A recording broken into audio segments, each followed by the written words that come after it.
Olá, seja muito bem-vindo ao DC Notícias Web, que hoje vai bater um papo com o secretário de Assistência Social aqui de Foz do Iguaçu, Elias de Souza Oliveira, que vai contar um pouquinho para a gente sobre esse trabalho.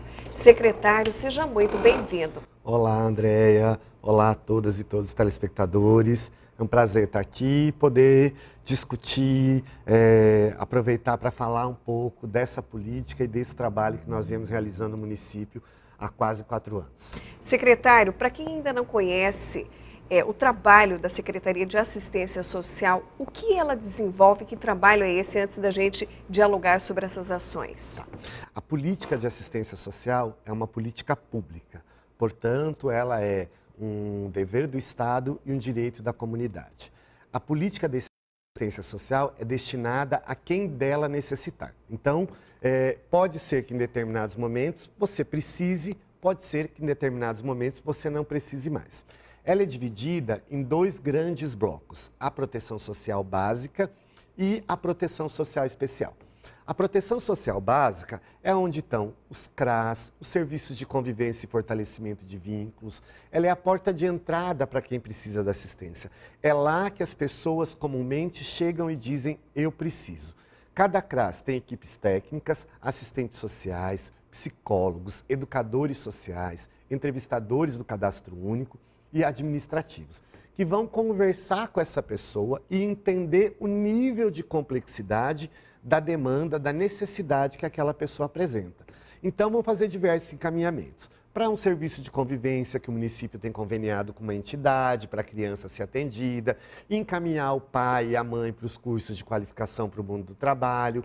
Se há necessidade, encaminha para um psicólogo. A proteção social especial é onde a gente encontra direitos violados de diversos níveis. Então, na proteção social especial, de média complexidade, está o Centro de Atenção à População de Rua, está o Centro de Referência de Atendimento à Mulher, o CRAM, que os CREAS, o Centro de Referência Especializado de Assistência Social, o CREAS que atende violações de direitos de idosos, de crianças e adolescentes, a violência e exploração sexual, é lá no CREAS que vai ser atendido. Né? O Centro POP, aquelas pessoas que o Serviço de Abordagem Social pega, que a população telefona, liga, nós vamos lá na rua, pegamos aquela pessoa, se ela aceita, levamos lá para o Centro POP e se ela tem uma necessidade maior, ela vai para um acolhimento, uma casa de passagem. Isso é o serviço meio. A proteção social especial é aquela mais complexa. A casa de passagem, os serviços de acolhimento de crianças e adolescentes que tiveram poder familiar destituído temporariamente ou não. Então, todas essas ações estão dentro da política de assistência, se dividem por nível de complexidade e exigem dos profissionais um nível de atendimento para cada uma delas. Então, tem vezes que nós temos a criança sendo atendida lá no acolhimento, na alta complexidade, a família atendida no CREAS e sendo acompanhado no território lá pelo CRAS. Então, é toda uma rede de atendimento.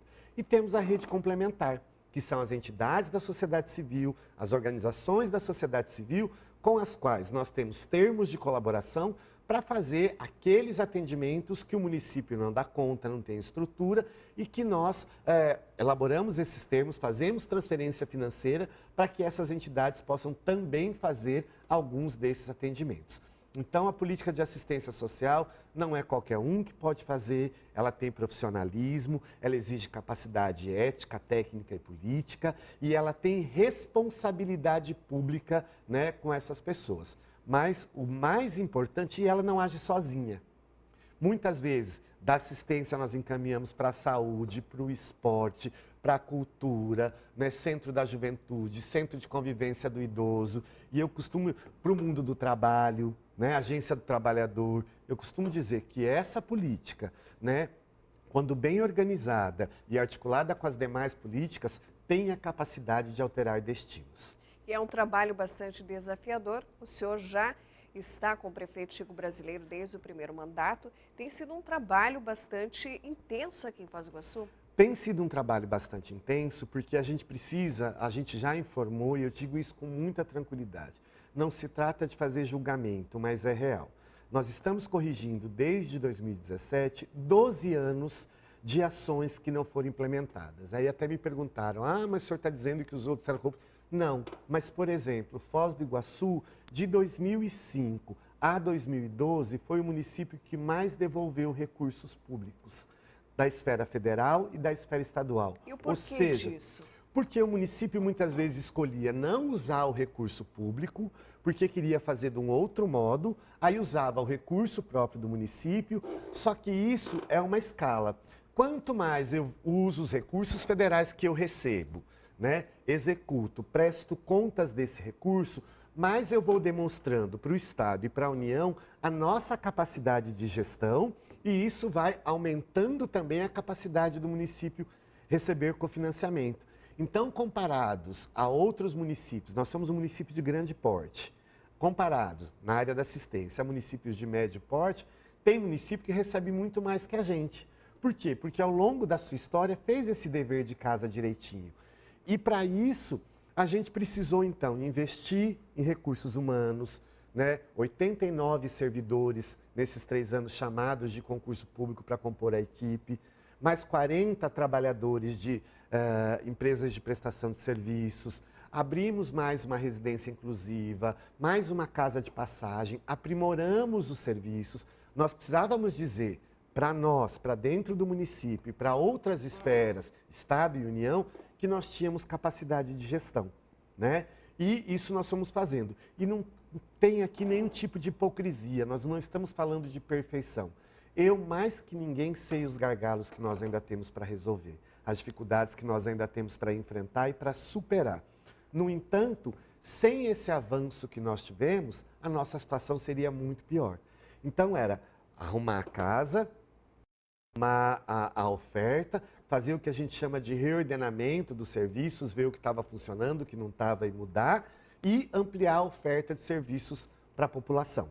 2020, a Secretaria de Assistência Social foi primordial para um ano de tantas dificuldades, de tantas necessidades, principalmente para as famílias carentes. Foi um trabalho também que demandou muitos serviços para vocês. Muitos, assim, porque, por exemplo, no caso da violência contra a mulher, nós vimos os números subir como nunca. Nós nunca tivemos tanto acolhimento na casa-abrigo de mulheres vítimas de violência como nós tivemos agora no período da pandemia. Isso fez com que a gente tivesse que mudar alguns modos operantes desse serviço. O atendimento às famílias em situação de vulnerabilidade. Hoje, nós temos em Foz 10 mil famílias aproximadamente que estão entre a extrema pobreza e a linha de pobreza.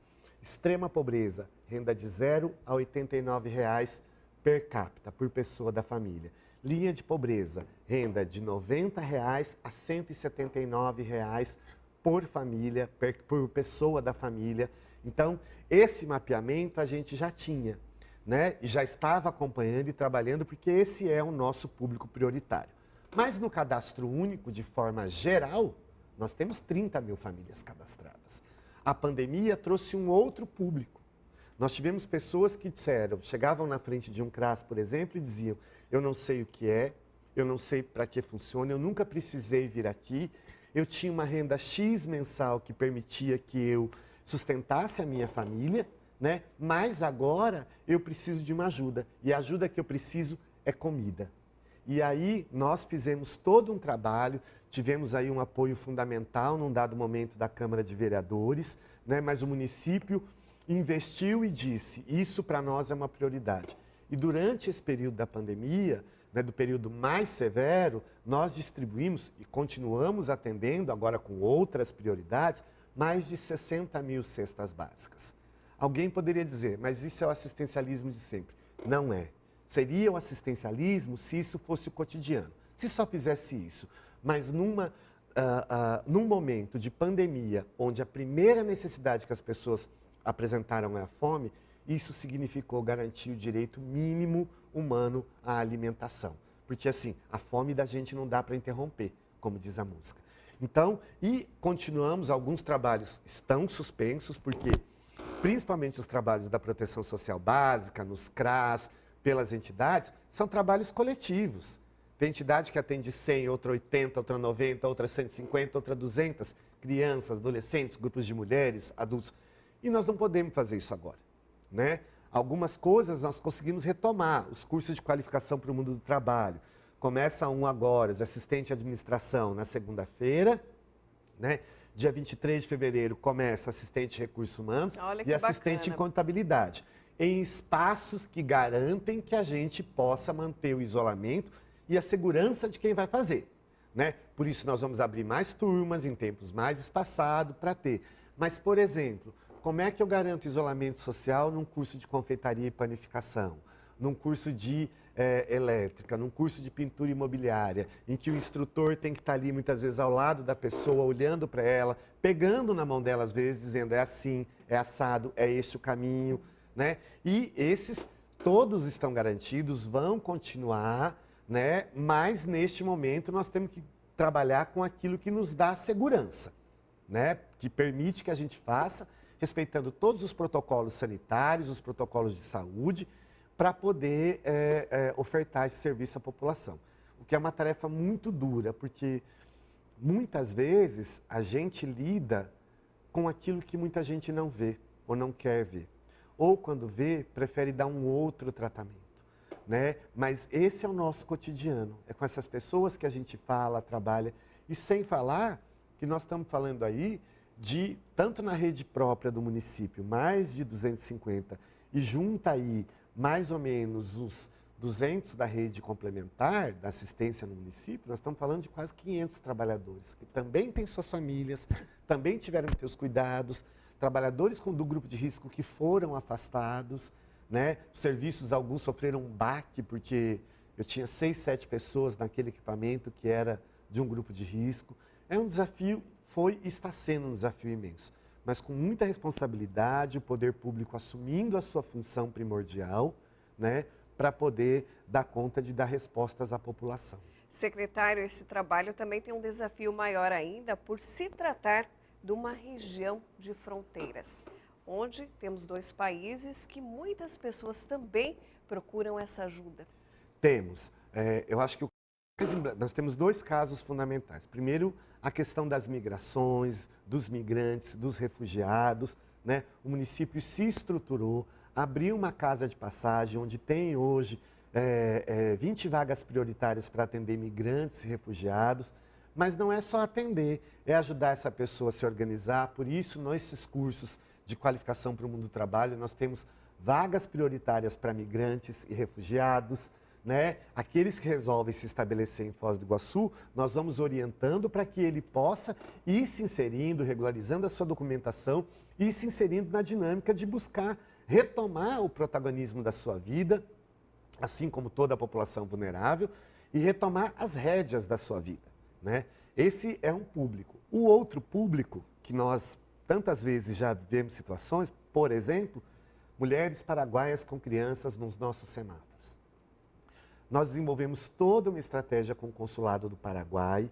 Hoje nós atendemos essas mulheres, fazemos a intervenção com elas na rua, o serviço de abordagem social, com apoio da Guarda Municipal, levamos para o Consulado do Paraguai, que cadastra essas mulheres, que as leva de volta, entrega para um órgão do Paraguai chamado CODENE, que é semelhante ao Conselho Tutelar do Brasil no Paraguai, né?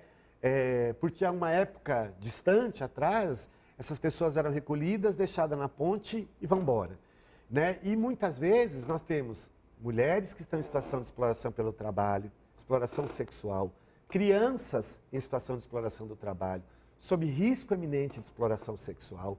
Então não dava só para dizer, vai embora. Você precisa ter medida de responsabilidade. A gente está garantindo minimamente o que a gente chama aqui, ao nosso modo, de repatriamento protegido, né?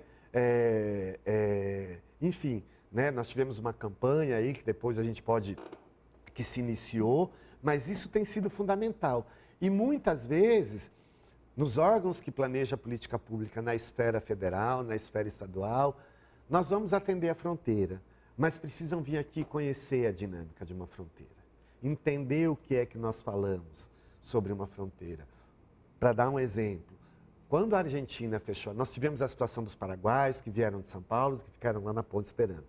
Mas quando a Argentina fechou a fronteira, nós tínhamos muitos idosos argentinos que estavam em tratamento de saúde, né, em outros estados do Brasil e em Curitiba, por exemplo, e que quando chegaram não puderam entrar. Né?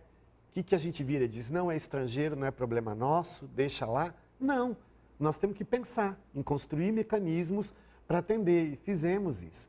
E, né, então, essa particularidade da fronteira, e eu falo com muita tranquilidade, as esferas do Estado e da União precisam entender, mas não dá para tomar decisão de longe, sem vir aqui, sem olhar para este cotidiano, né? Sem perceber esta realidade e questões particulares que só se apresentam aqui em Foz do Iguaçu, não se apresentam em outras fronteiras, não vão se apresentar nunca numa capital, mas para isso, e é nosso trabalho, né? Também demonstrar, produzir relatórios técnicos de qualidade, enviar a estes órgãos para que possam ir tomando pé e consciência cada vez mais da situação e conhecer a dinâmica e a realidade da fronteira.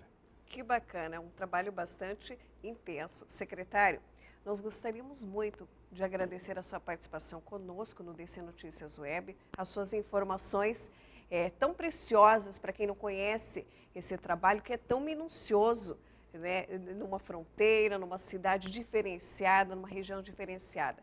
E desejar muita saúde e muito sucesso em 2021. Eu agradeço aqui publicamente a confiança do prefeito Chico Brasileiro, que nos convidou para continuar nessa jornada. Né? Agradeço mais uma vez a oportunidade. Não posso deixar de dizer, André, que você conheceu um pouco desse trabalho, acompanhou de perto algumas situações e muitas vezes a gente via não só a sua tristeza em ver situações, mas foi importante para que a gente tenha pessoas que se disponham a conhecer cada vez mais e entender a dinâmica do trabalho. Queria dizer que a Secretaria Municipal de Assistência Social está à disposição, né, para dúvidas, para críticas, né, e que o nosso trabalho é esse, ele é construído a muitas mãos de forma coletiva, respeitando sempre, óbvio, os nossos limites, mas procurando sempre traduzir o nosso trabalho em melhoria, qualidade de vida da população, em acesso a direitos, para a gente construir, como eu sempre tenho dito, uma Foz do Iguaçu mais humana. É isso aí, secretário. Parabéns por esse trabalho. Obrigado. Obrigada mais uma vez. Obrigada pela sua companhia e até a próxima. Até lá, tchau.